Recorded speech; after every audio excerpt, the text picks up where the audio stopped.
I recently received this story from a former train conductor named Michael, who worked the overnight routes between Chicago and New Orleans during the late 2000s. He insisted every detail is true, though he requested I change some specific names and locations.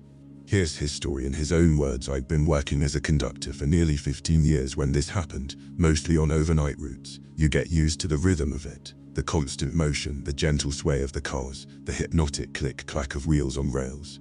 But what I experienced during the winter of 2009 still haunts me to this day. It was early January, and we were running the midnight route south. The weather had been brutal that week, with temperatures dropping well below zero, the kind of cold that makes metal shriek and groan.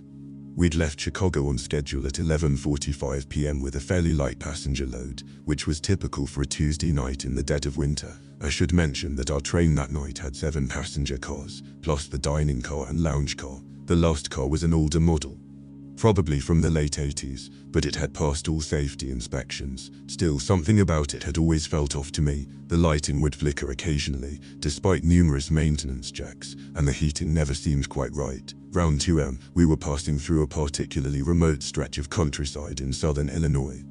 Nothing but empty fields and patches of forest for miles around, all of it blanketed in snow that seemed to glow faintly under the moon. I was doing my routine check of all the cars, starting from the front and working my way back. The first 6 cars were perfectly normal. A few passengers were still awake, reading or staring out at the darkness. Most were sleeping. But when I entered that last car, the temperature dropped noticeably. I remember checking my watch. It was exactly 2:17 a.m. The fluorescent lights overhead were flickering more than usual, creating an unsettling strobe effect. At first glance, the car appeared empty, which wasn't unusual given our low passenger count that night. But as I walked down the aisle, I could have sworn I heard footsteps behind me. When I turned around, nothing, just empty seats and shadows. But here's the thing, when I touched the seat where I thought I'd heard movement, it was warm, like someone had just been sitting there.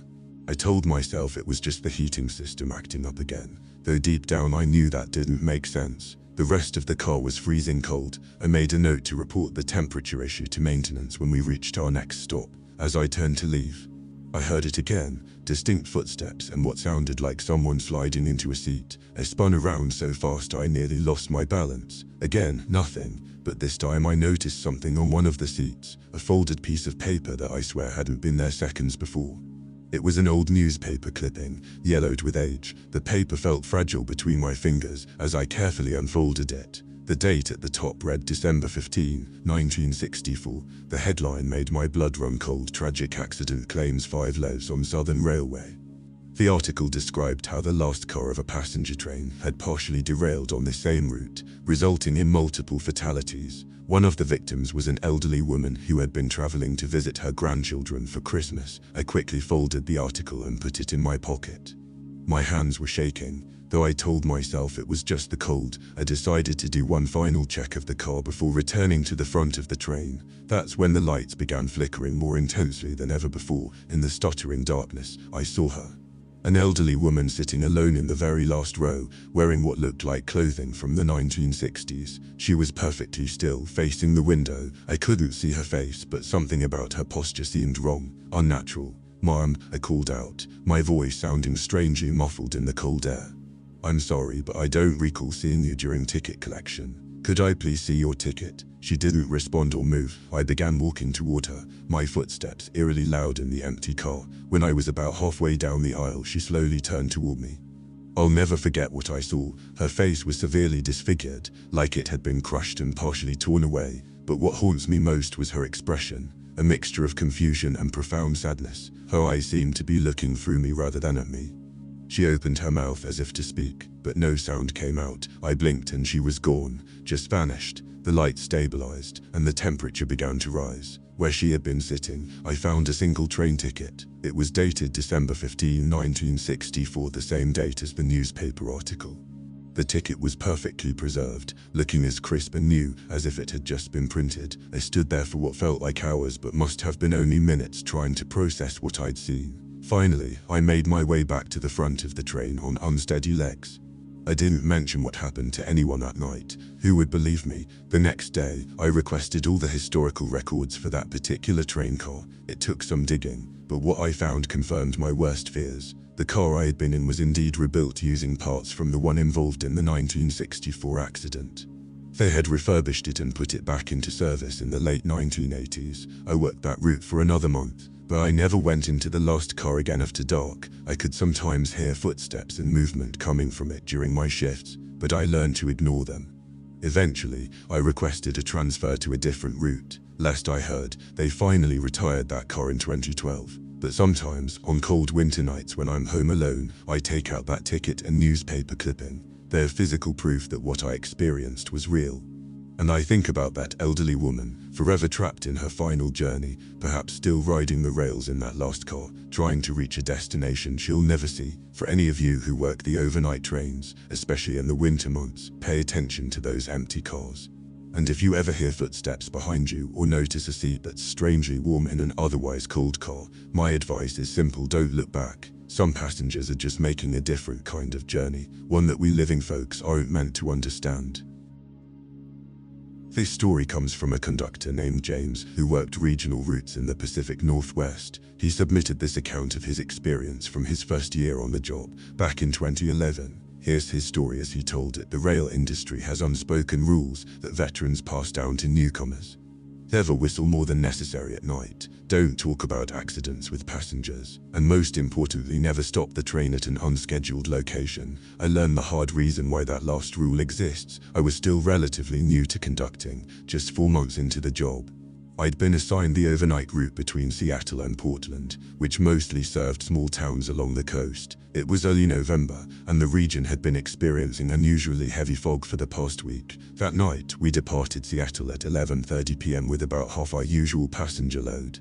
The first 2 hours were completely routine. The fog was thick, but our equipment was working perfectly, and we were actually running ahead of schedule. I remember checking my watch at 1:45 a.m. as we passed through a particularly dense patch of forest. That's when things started to get strange. The fog suddenly became so thick that it seemed to swallow our headlights. Then the train began to slow down automatically, as if responding to a signal. I checked our deeps and signaling systems, but everything indicated we should continue at normal speed. There were no scheduled stops for another 45 minutes. Before I could radio the engineer, I saw it through the fog, a train station I'd never seen before. Despite having run this route dozens of times, it appeared to be an older style station, maybe from the 1940s or 50s. With a wooden platform and a small waiting area, a single light illuminated the station sign, but I couldn't make out the name through the fog. The train came to a complete stop, perfectly aligned with the platform. That's when our electrical system started acting up, lights flickering. Radio producing nothing but static. I tried calling the engineer, but the internal communications were down too. Looking out the window, I could see about a dozen people standing on the platform. They were dressed oddly, in what looked like clothes from another era. Women in long dresses and gloves. Men in old-fashioned suits and hats. Even in the dim light, something seemed off about their appearance. Their skin had a greyish tint, and they moved in an unnaturally stiff manner. One of them approached the door of my car. Protocol dictated that I shouldn't open it for an unscheduled stop, but something compelled me to reach for the door control. Just before I hit the button, I noticed the man's face clearly for the first time. His eyes were completely white. No pupils or irises, and his skin had a waxy, almost translucent quality. Where his mouth should have been, there was just smooth, unmarked skin. I yanked my hand back from the door control like it had burned me. The man pressed his palm against the window, leaving a frost-like pattern on the glass. That's when they all started moving toward the train, pressing their hands against every window they could reach. The temperature inside the car dropped so rapidly, I could see my breath. A loud static burst came through my radio, followed by a voice I didn't recognize. "Conductor, please open the doors. We've been waiting so long, we just want to go home." The voice was wrong somehow. It sounded like multiple people speaking in unison, with an echo that seemed to come from inside my own head. I rushed to the emergency controls and hit the override to start the train moving again. For a few terrifying seconds, nothing happened. The figures outside kept pressing against the windows, the frost patterns spreading like spider webs across the glass. Finally, the train shuddered and began to move. As we pulled away, I looked back at the platform. The figures stood completely still, watching us leave. Just before the station disappeared into the fog, I saw the station sign clearly for the first time: Mist Harbor Estate. 1943, when our electrical systems came back online, I immediately radioed the engineer. He confirmed experiencing the same electrical issues but claimed he hadn't seen any station or people, just dense fog. The whole incident had lasted maybe 5 minutes. But it felt like hours. The next day, I started researching Mist Harbor Station. It took some digging through old railroad archives, but what I found chilled me to the bone. Mist Harbor had been a small station stop in the 1940s, serving a logging community. In 1949, a tragic accident occurred when a freight train carrying toxic chemicals derailed near the station. The chemicals created a toxic fog that killed dozens of residents who were waiting for the evening passenger train. The station was abandoned after the accident and eventually torn down in the 1950s. But the most disturbing detail was a photograph I found from 1949, showing passengers waiting at the station the day before the accident. They were wearing the exact same style of clothing as the figures I'd seen. I also discovered something else. Every few years, there are reports from other conductors about a mysterious station appearing in the fog along that stretch of track. The descriptions are always the same: old-style station, people in vintage clothes trying to board the train. Some say they're the spirits of those who died in the chemical accident, forever waiting for a train that never came. The railway company has an unofficial policy now: if any conductor reports seeing Mist Harbor Station, they're quietly transferred to a different route.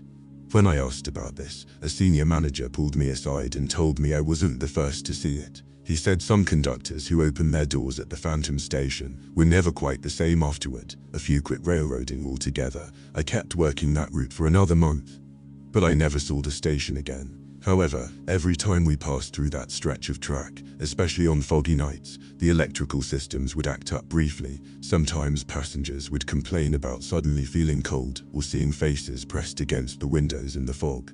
The strangest aftermath happened about a week after my experience. While cleaning the train at the end of a shift, I found something tucked between two seats: an old train ticket, dated November 4, 1949, for passage from Mist Harbor Station. The paper was crisp and new-looking, as if it had just been printed. I still have that ticket locked away in my desk drawer, though I try not to look at it too often. Sometimes late at night, I swear I can hear faint whispers coming from the drawer, like multiple voices speaking in unison: we just want to go home.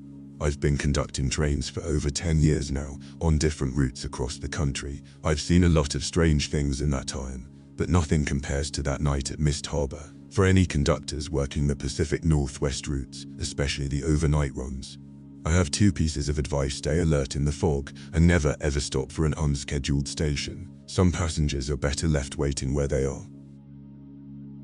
This account was sent to me by a former conductor named Robert, who worked mountain routes in Colorado for over 2 decades. He describes this incident from 2015 as the reason he eventually left the railroad industry. Here's his story in his own words: when you've been working the rails as long as I have, you develop a sixth sense for time and distance. Every route becomes a rhythm in your head. The exact minutes between stations, the precise length of each tunnel, the specific sound of wheels on different stretches of track. That's why I know with absolute certainty that what happened in Marshall's Tunnel wasn't just a mechanical failure or a trick of the mind. I'd been running the Rocky Mountain route for 17 years at that point, overnight service that connected Denver to Salt Lake City. The route included passage through Marshall's Tunnel, a 3.8-mile stretch carved through the mountains back in 1923. At our usual speed, it took exactly 12 minutes to pass through. I could have set my watch by it. The night it happened was October 28, 2015. We had a full train, unusual for a Wednesday night.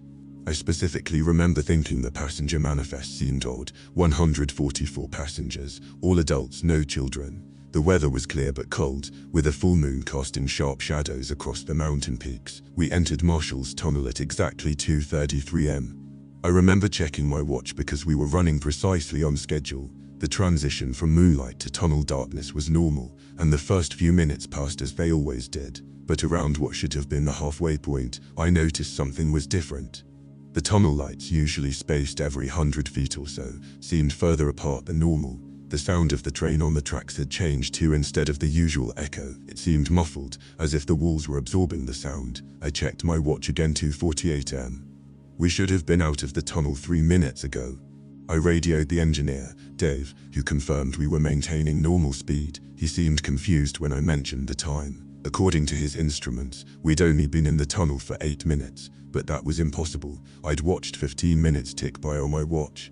At 3 a.m., nearly half an hour into what should have been a 12-minute journey, the first real signs of trouble started. The radio connection with Dave became increasingly static-filled, until it cut out completely. Then the main lights in the passenger cars began to flicker and dim, leaving us in the dull glow of the emergency lighting. That's when I first heard the children laughing. It was faint at first, barely audible over the sound of the train, but it grew clearer, the unmistakable sound of young laughter echoing through the cars. Remember, we had no children on board that night. I'd checked the manifest myself. The temperature started dropping rapidly. Passengers were pulling on coats and rubbing their arms, their breath visible in the dim light. Some were checking their phones, which showed no signal but displayed wildly different times. A few were pressing their faces against the windows, pointing at something in the darkness outside. I moved through the cars, trying to maintain calm while looking for the source of the laughter. That's when I noticed the symbols appearing on the tunnel walls.